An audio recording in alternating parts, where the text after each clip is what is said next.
करते हैं।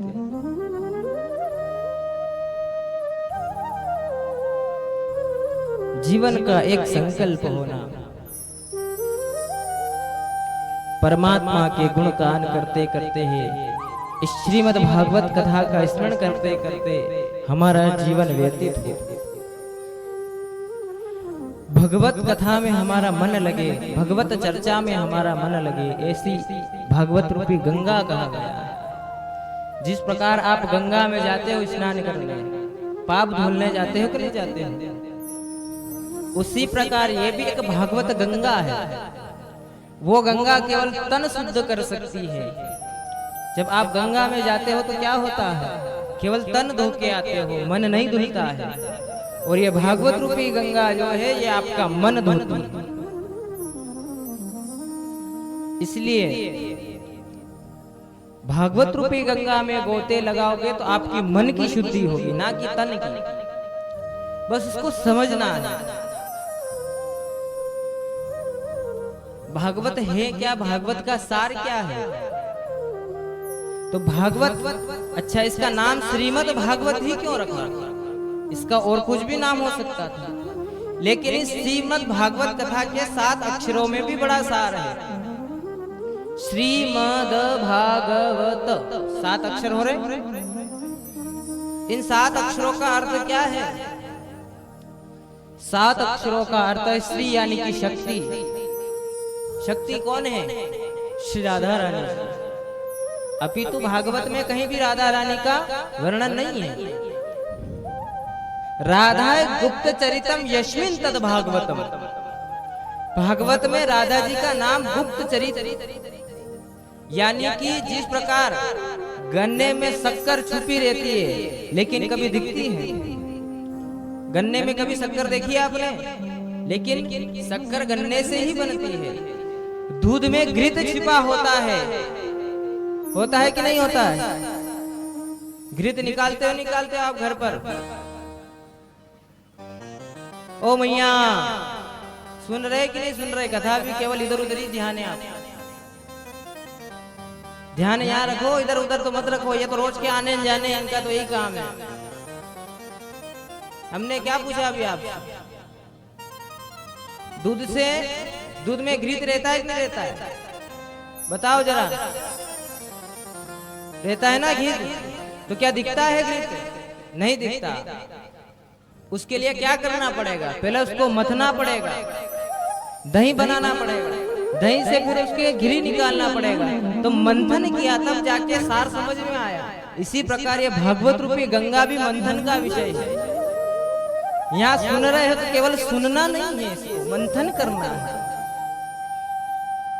कि महाराज जी कह क्या रहे हैं, समझ क्या रहे हैं और समझना क्या है। आपको कथा में बैठकर समझना जरूर है कि हम समझना क्या चाहते हैं। भागवत क्यों बैठाई है? क्या भागवत जी देखने के लिए बैठाई? क्या देखने के लिए बैठाई? कोई पिक्चर चल रही है यहाँ पे भागवत में? नहीं ना। भागवत तो जीवन को सुधारने के लिए भागवत श्रवण की जाती है।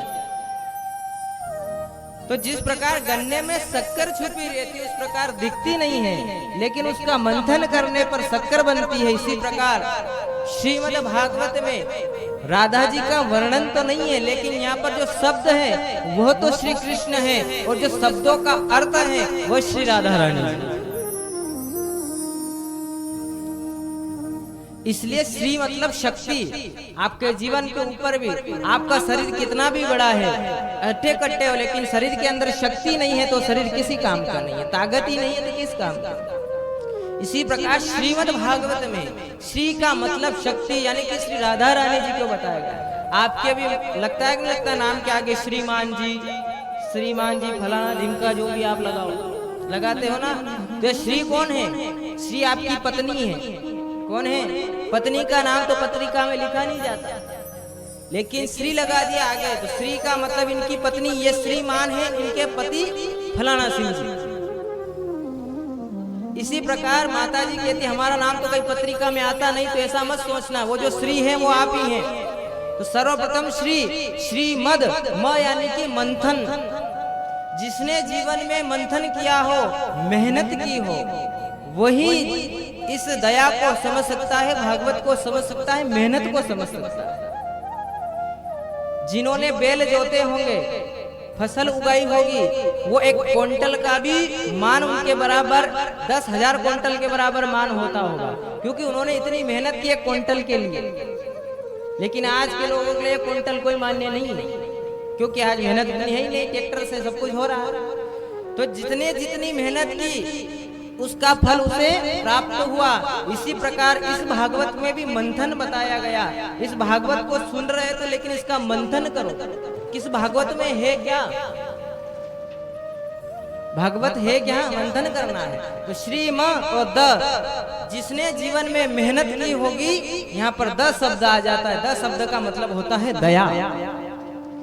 जिसने जीवन में मेहनत की होगी उसके अंदर दया अवश्य आ जाती होगी। और जिन्होंने केवल डायरेक्ट खाया हो उनको कभी दया नहीं आती किसी की। और जिसने मेहनत की उसको दया आई जाती है, अरे बेचारा भूखा मर रहा है, इसको कुछ भोजन खिला दे। तो जीवन में मेहनत करने वाले को दया आ जाती है। उसके बाद आती है भक्ति, श्रीमद भा, भा यानी कि भक्ति। जिसके अंदर शक्ति है, जिसके अंदर मंथन है, जिसके अंदर दया है, उसके अंदर भक्ति जग जाती है। भले अन्यथा कितने भी कोशिश करो, आपके अंदर भक्ति नहीं आई। भक्ति से पहले आपके हृदय में दया आनी चाहिए। अब आपके हृदय में दया नहीं है तो फिर भक्ति कहां से जगेगी। जीव को काट कर खाने वाले क्या कभी भक्ति कर सकते हैं? कभी नहीं कर सकते। जीव की हत्या करने वाले कभी भक्ति कर सकते हैं? नहीं कर सकते। इसलिए जिसके हृदय में दया नहीं है वो कभी जीवन में भक्ति नहीं कर पाएगा। इसलिए भागवत का सार है श्रीमद भा, यानी कि अंदर जिसके अंदर दया आ जाए वो भागवत। अब भ उसके बाद आता है ग, जिसके अंदर भक्ति जग जाती है उसके अंदर ज्ञान आ जाता है।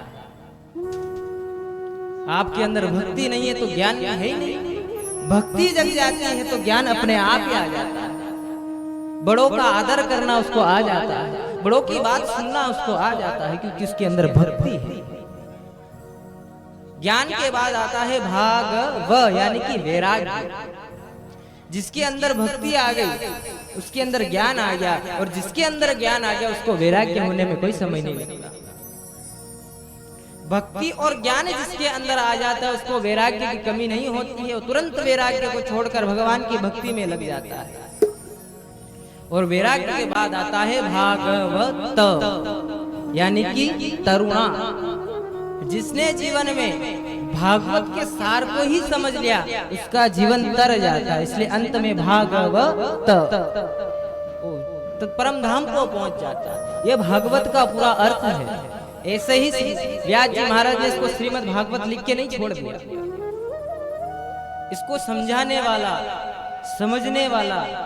अब हालांकि हम किसी की निंदा नहीं करते, लेकिन आजकल लोग क्या है कि जिसको कुछ नहीं आता वो भी भागवत जी करने बैठ जाते। उनको भागवत का पता ही नहीं भागवत क्या है। बस भजन सुनाने दो, नाचने दो, नहीं ये भागवत हो गई। इसे भागवत होना कहते हैं। नाचना गाना तो ये तो शादी ब्याह में होता है। भागवत का सार समझो। व्यास जी महाराज ने प्रथम श्लोक में भागवत का वर्णन किया। हम भी इस भागवत के प्रथम श्लोक का श्रवण करते, याद तो आपको है नहीं, लेकिन भगवान का ध्यान करते इसको सुन तो सकते हैं कि नहीं सुन सकते। अब ये पर्दे बार लो तो ये नहीं आए, अब इनका अलग है। आइए हम उस भागवत के प्रथम श्लोक को श्रवण करते हैं।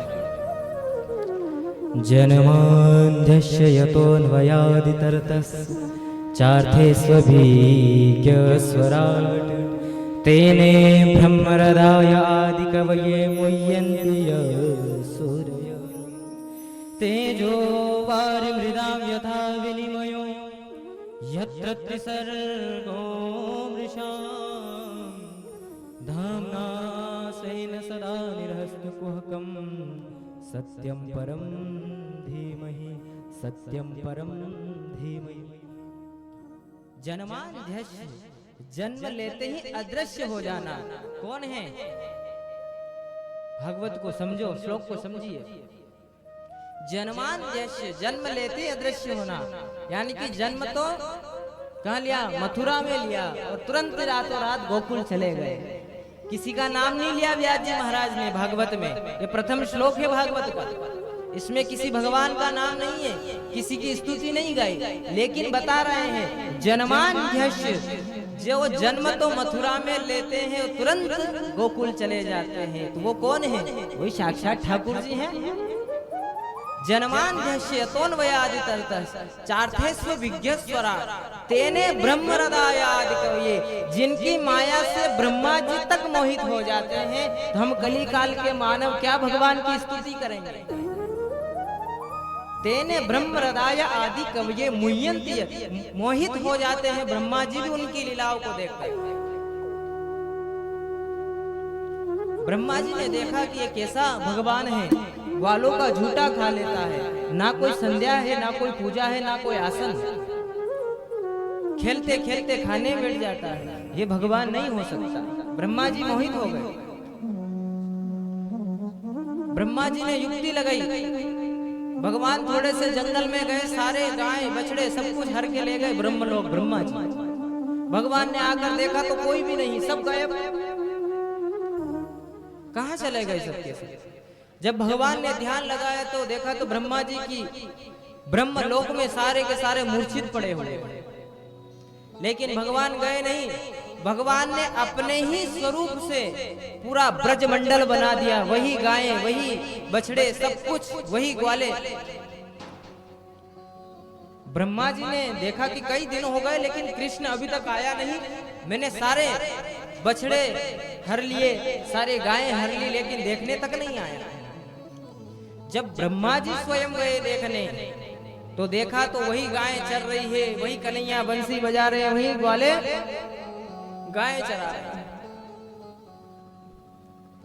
भगवान ने स्वयं गायें चराई। और हम जैसे कली काल के मानव गौ माता को माता नहीं मानते, और अगर घर के सामने आ जाए तो दे लठ मार के तो उसके सही। बंधुओं, भगवान की भक्ति में क्या भगवान को ही नहलाना भगवान की भक्ति नहीं है? सर्वप्रथम भक्ति क्या है? सबसे बड़ी भक्ति है पहले तो करुणा दिखाओ लोगों के ऊपर, आपके अंदर करुणा दया आए, वो सबसे बड़ी भक्ति है। आपके सामने गौ माता मरती रही लेकिन आपने उसको ध्यान नहीं, ना ही उसको संभाला, ना ध्यान दिया। हम किसान हैं और किसान का सर्वप्रथम अगर कोई भगवान है तो वो है बेल राजा नंदी भगवान और गौ माता, और कोई नहीं है। पहले के लोगों पहले गौ माता और नंदी भगवान को ही पूजते थे। हम जैसे भैंसासुर हुए, भैंस को पूजने लगे। गाय का बच्चा होता है तो क्या कहता है? माँ माँ पुकारता है, नहीं पुकारता? और भैंस का आते ही सो जाता है, सो उसको काम ही यही है। सोता है कि नहीं सोता? इसलिए आपके बच्चों को आपने भैंस का दूध पिलाया तो वो भी ऐसा ही गदड़ा के गदड़ा ही रहा है। वो भी सोता रहता है 8 बजे तक। सोता है कि नहीं सोता? 8-8, 9-9 बज जाती पड़े रहते हैं। और असुर क्या करता है, ना तो उसकी कोई माता होती ना कोई पिता, वो भी दिन भर यही झगड़ा करते न मारते रहते। इसलिए आपके बेटे भी ऐसे असुर बन गए, ना तो माता की सुनते ना पिता की सुनते, किसी की नहीं सुनते, वही सिंह हिला हिला के मारते हैं आपको। अरे सुबह उठकर जब गौ माता के दर्शन होते हैं, पूरे जीवन के जितने भी पाप होते उसी क्षण समय भस्म हो जाते हैं, क्षण भर। वो गौ माता है जिसके अंदर 33 कोटि देवता विद्यमान हैं। जहां पर जिस शिव को तुम जल चढ़ा रहे हो वो शिव कहाँ है? वो शिव स्वयं नंदी भगवान है। शिव का स्वरूप नंदी भगवान है और पार्वती वो माता को बताया गया। भले रोज जल चढ़ाओ, क्या होगा? कुछ नहीं होगा, क्योंकि आपके घर के सामने नंदी भूखा मर रहा है, उसको डंडे मार रहे लोग, उसके पांव तोड़ रहे, हाथ तोड़ रहे, ना जाने क्या क्या कर रहे। गाय के चारों पैरों में धर्म अर्थ काम मोक्ष चारों पुरुषार्थ बसे हुए हैं। कहाँ जाओगे धर्म ढूंढने? धर्म रूपी भगवान बेल भगवान है। धर्म का हमने नाश कर दिया और फिर हम धर्म की ये बड़ी बड़ी कथाएं करवा रहे हैं, धर्म के बड़े बड़े यज्ञ करवा रहे हैं, कोई काम का नहीं, क्योंकि हमने धर्म को नष्ट कर दिया।